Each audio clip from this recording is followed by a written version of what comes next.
નમસ્કાર, i7 ન્યૂઝમાં આપનું સ્વાગત છે। હવે જોઈએ આજના સમાચાર। નળ સે જળ યોજના હેઠળ ગામડે ગામડે પાણીની ટાંકી અને પાણી સંગ્રહ ટાંકીઓ શોભાના ગાંઠિયા સમાન જોવા મળી રહી છે। મળતી માહિતી મુજબ ઝાલોદ તાલુકાના કાકરાકુવા ગામે 1 વર્ષથી પાણી પુરવઠા વિભાગ દ્વારા પાણીની ટાંકી બનાવવાની કામગીરી કોન્ટ્રાક્ટ દ્વારા હાથ ધરવામાં આવી છે। છેલ્લા 1 વર્ષથી આ કામગીરી ખોરબે પડેલી જોવા મળી રહી છે। ભારત સરકાર અને ગુજરાત સરકાર દ્વારા ઘર ઘર નળ કનેક્શન આપીને લોકોને ઘર આંગણે પીવાના પાણીની વ્યવસ્થા ઊભી કરવામાં આવી છે, જ્યારે નીચલા તાંત્રિક અધિકારીઓ દ્વારા સમયસર કામગીરી પૂર્ણ કરવામાં નિષ્ફળ જોવા મળ્યા છે। જાણવા મળતા કોન્ટ્રાક્ટરો દ્વારા કામગીરી કરેલાનું બિલ સમક્ષ અધિકારી દ્વારા છૂટું નહીં કરાતા કામગીરી વિલંબ થવા પામેલાનું જાણવા મળ્યું છે। સરકાર ગ્રામ્ય વિસ્તારોમાં સૌનો સાથ સૌનો વિકાસ કરવાના સૂત્રો સાથે આગળ વધી રહી છે, ત્યારે પાણી પુરવઠા વિભાગના અધિકારીઓ અને કોન્ટ્રાક્ટરની મિલીભગતના કારણે આ પાણીની ટાંકીનું અને પાણીના સ્ટોરના કૂવાનું કામ વિલંબ કરીને સરકારને બદનામ કરવાનું અને લોકો સુધી ખોટા મેસેજ જણાવવાનું જણાઈ રહ્યું હોય તેમ જણાઈ રહ્યું છે। હવે જોવાનું એ રહ્યું કે વર્ષથી વિલંબ પડેલું આ કામ કોન્ટ્રાક્ટર દ્વારા સમયસર પૂર્ણ કરવામાં આવે છે કે પછી બરાબર ના ગાળવાના ગાણા ગાય છે તેવું જોવાનું રહ્યું। મહિલાઓ સ્થળે ભેગા મળીને પાણી સમયસર ન મળતા માટલા ફોડીને વિરોધ કર્યો હતો।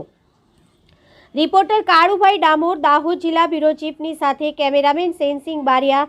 જોતા રહો i7 ન્યૂઝ ગુજરાતી। રોજે રોજના સમાચાર અમારી ચેનલને લાઈક કરો, શેર કરો અને સબસ્ક્રાઇબ કરો। i7 ન્યૂઝ ગુજરાતી દાહોદ જિલ્લો આપ સૌનું હાર્દિક સ્વાગત કરે છે।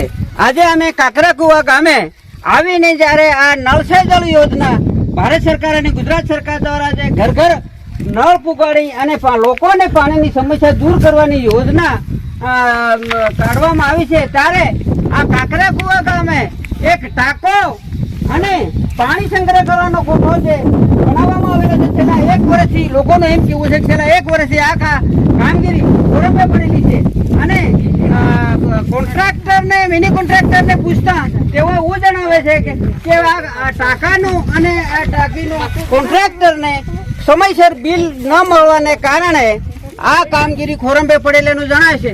તો આના સ્થાનિક ગામના આગેવાનોને આપણે પૂછીએ કે ભાઈ તમારે આ ટાંકો ક્યારથી બનશે અને શું સમસ્યા છે એ આપ જણાવો। હેલો,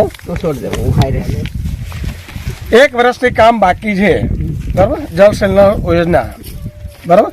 આમાં આટલા વર્ષે બીજા ગામમાં બધું કામ પતી ગયું છે ઓલરેડી। અમારા કાકરાકુવામાં શું દુઃખ છે, આ લેડીઝો અમારા છે કે અમારો આખો પરિવાર ગામજનો મારો સ્ટોર ડાકર જળ સંચય એના પાણી અમને ઘરે ઘરે જુએ અને ઘરે ઘરે તમે કનેક્શન તો કર્યા જ છે, ત્યાં સુધી પહોંચવું જોઈએ। આ લેડીઝો હમણાં માટલા ફોડવાની તૈયારી પર છે। આખા ઉગ્રમાં ને દાહોદ જિલ્લાની અંદર બી વિરોધ કરવા માટે અમે તૈયાર છીએ। અમારું કામ તત્કાલ થવું જોઈએ, 1 વર્ષથી વિલંબ છે।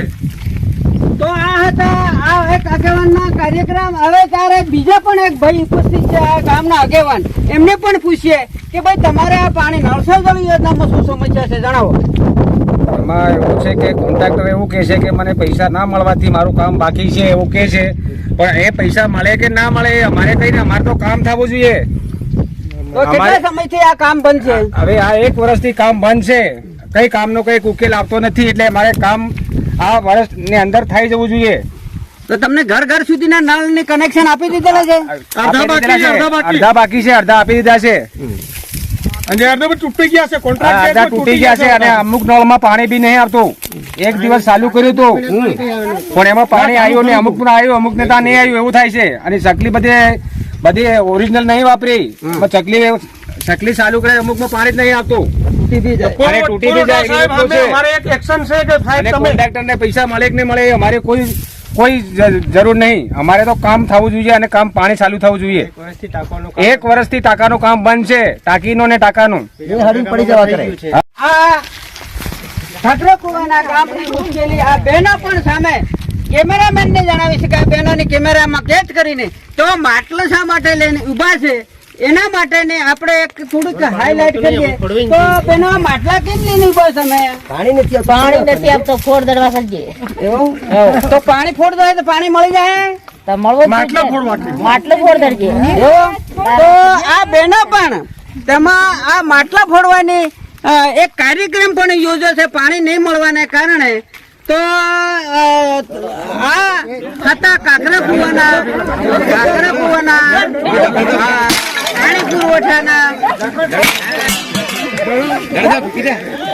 આયુષ્યમાનની ગુજરાતી દાહોદ જિલ્લાથી પૂરો કાળુભાઈ ડામોર આપ સૌનું હું હાર્દિક સ્વાગત કરું છું. અવનવી ખબરો જોવા માટે અમારી ચેનલને લાઈક કરો, શેર કરો અને સબસ્ક્રાઇબ કરો.